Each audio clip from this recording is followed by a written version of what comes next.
jump into the river and end it all. I decided instead to take a trip to Florida, hoping that a change of scene would help me. As I stepped on the train, my father handed me a letter and told me not to open it until I reached Florida. I landed in Florida during the height of the tourist season. Since I couldn't get in a hotel, I rented a sleeping room in a garage. I tried to get a job on a tramp freighter out of Miami, but had no luck, so I spent my time on the beach. I was more wretched in Florida than I had been at home, so I opened the envelope to see what Dad had written. His note said, "Son, you are 1,500 miles from home, and you don't feel any different, do you? I knew you wouldn't, because you took with you the one thing that is the cause of all your trouble, that is, yourself. There is nothing wrong with either your body or your mind. It is not the situations you have met that have thrown you. It is what you think of these situations. As a man thinketh in his heart, so is he. When you realize that, son, come home, for you will be cured."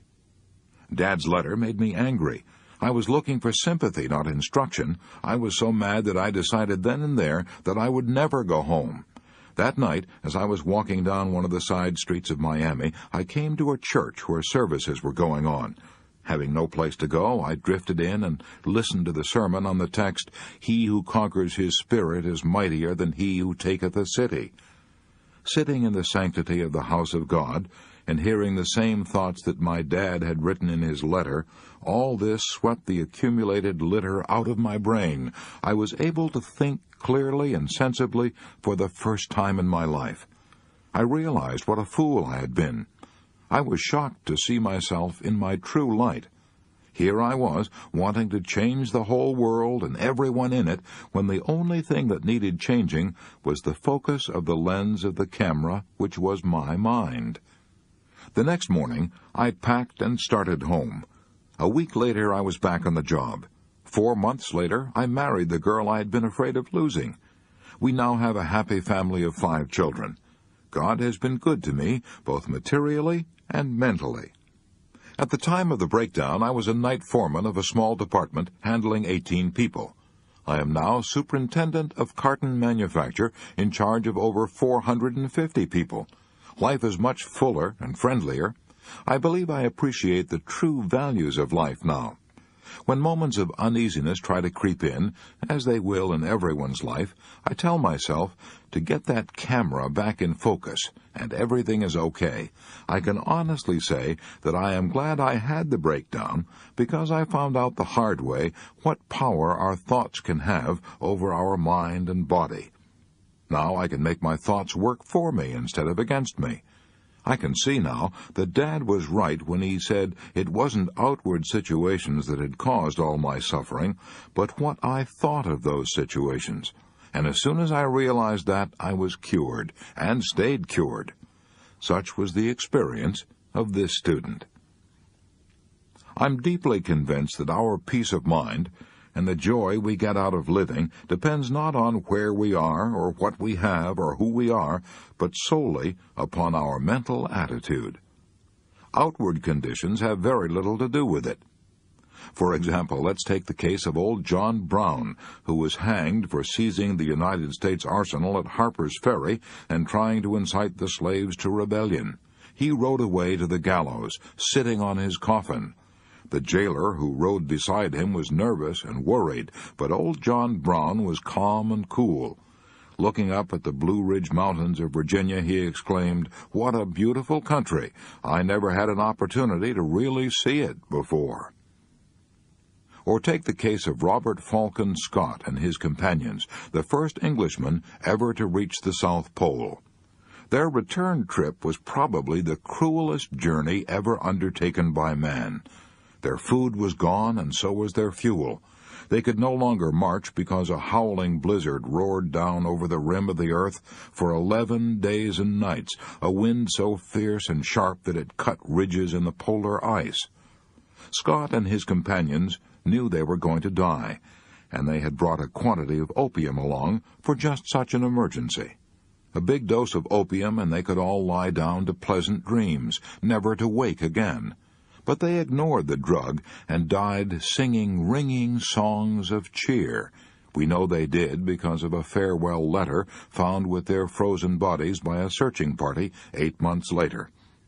Yes, if we cherish creative thoughts of courage and calmness, we can enjoy the scenery while sitting on our coffin, riding to the gallows, or we can fill our tents with ringing songs of cheer while starving and freezing to death.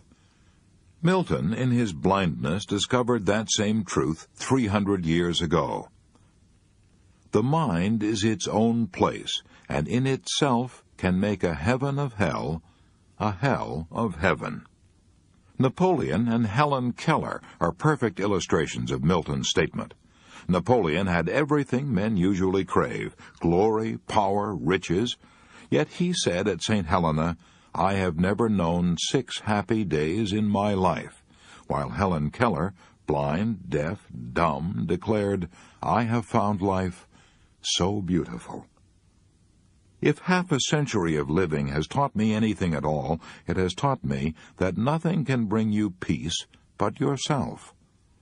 I'm merely trying to repeat what Emerson said so well in the closing words of his essay on self-reliance. A political victory, a rise in rents, the recovery of your sick, or the return of your absent friend, or some other quite external event raises your spirits, and you think good days are preparing for you. Do not believe it. It can never be so. Nothing can bring you peace but yourself.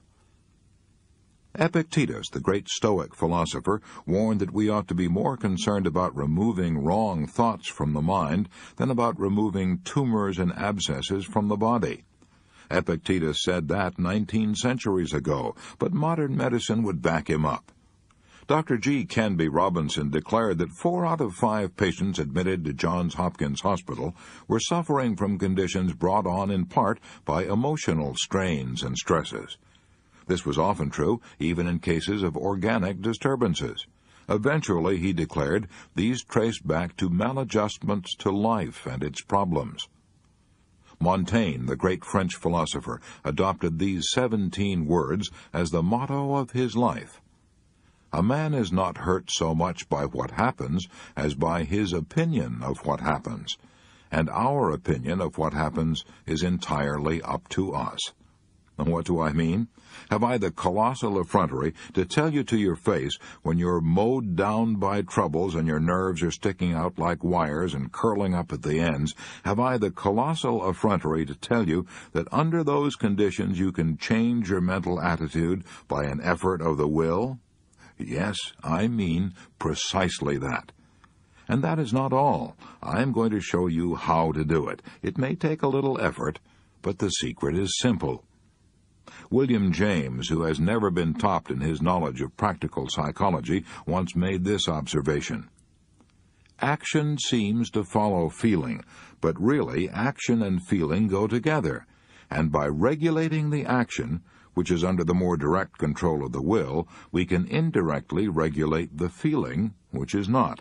In other words, William James tells us that we cannot instantly change our emotions just by making up our minds to, but that we can change our actions, and that when we change our actions, we will automatically change our feelings. Thus, he explains, the sovereign voluntary path to cheerfulness, if your cheerfulness be lost, is to set up cheerfully, and to act and speak as if cheerfulness were already there. Does that simple trick work? Try it yourself. Put a big, broad, honest-to-God smile on your face. Throw back your shoulders, take a good deep breath, and sing a snatch of song. If you can't sing, whistle. If you can't whistle, hum. You will quickly discover what William James was talking about, that it is physically impossible to remain blue or depressed while you're acting out the symptoms of being radiantly happy. This is one of the little basic truths of nature that can easily work miracles in all our lives. I know a woman in California, I won't mention her name, who could wipe out all of her miseries in 24 hours if she only knew this secret. She's old and she's a widow, and that's sad, I admit, but does she try to act happy? No, if you ask her how she is feeling, she says, "Oh, I'm all right," but the expression on her face and the whine in her voice say, "Oh, God, if you only knew the troubles I've seen." She seems to reproach you for being happy in her presence. Hundreds of women are worse off than she is. Her husband left her enough insurance to last the rest of her life. She has married children to give her a home, but I've rarely seen her smile. She complains that all 3 of her sons-in-law are stingy and selfish, although she's a guest in their homes for months at a time. And she complains that her daughters never give her presents, although she hoards her own money carefully for my old age. She's a blight on herself and her unfortunate family. But does it have to be so?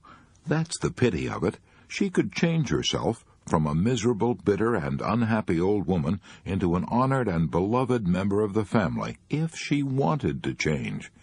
All she would have to do to work this transformation would be to start acting cheerful, start acting as though she had a little love to give away, instead of squandering it all on her own unhappy and embittered self. H.J. Englert of Tell City, Indiana, is still alive today because he discovered this secret. 10 years ago, Mr. Englert had a case of scarlet fever, and when he recovered, he found that he had developed nephritis, a kidney disease. He tried all kinds of doctors, even quacks, he informed me, and nothing could cure him. Then, a short time ago, he got other complications. His blood pressure soared. He went to a doctor and was told that his blood pressure was hitting the top at 214. He was told that it was fatal, that the condition was progressive, and he had better put his affairs in order at once. I went home, he says, and made sure that my insurance was all paid up. Then I apologized to my Maker for all my mistakes and settled down to gloomy meditations. I made everyone unhappy. My wife and family were miserable, and I was buried deep in depression myself. However, after a week of wallowing in self-pity, I said to myself, "You're acting like a fool. You may not die for a year yet, so why not try to be happy while you're here?" I threw back my shoulders, put a smile on my face, and attempted to act as though everything were normal. I admit it was an effort at first, but I forced myself to be pleasant and cheerful, and this not only helped my family, but it also helped me. The first thing I knew, I began to feel better, almost as well as I pretended to feel. The improvement went on, and today, months after I was supposed to be in my grave, I am not only happy, well, and alive, but my blood pressure is down. I know one thing for certain. The doctor's prediction would certainly have come true if I had gone on thinking dying thoughts of defeat, but I gave my body a chance to heal itself by nothing in the world but a change of mental attitude. Let me ask you a question. If merely acting cheerful and thinking positive thoughts of health and courage could save this man's life, why should you and I tolerate for 1 minute more our minor glooms and depressions? Why make ourselves and everyone around us unhappy and blue when it's possible for us to start creating happiness by merely acting cheerful? Years ago, I read a little book that had a lasting and profound effect on my life. It was called As a Man Thinketh, by James Allen. And here's what it said. A man will find that as he alters his thoughts toward things and other people will alter towards him. Let a man radically alter his thoughts, and he will be astonished at the rapid transformation it will effect in the material conditions of his life. Men do not attract that which they want, but that which they are. The divinity that shapes our ends is in ourselves. It is our very self. All that a man achieves is the direct result of his own thoughts. A man can only rise, conquer, and achieve by lifting up his thoughts. He can only remain weak and abject and miserable by refusing to lift up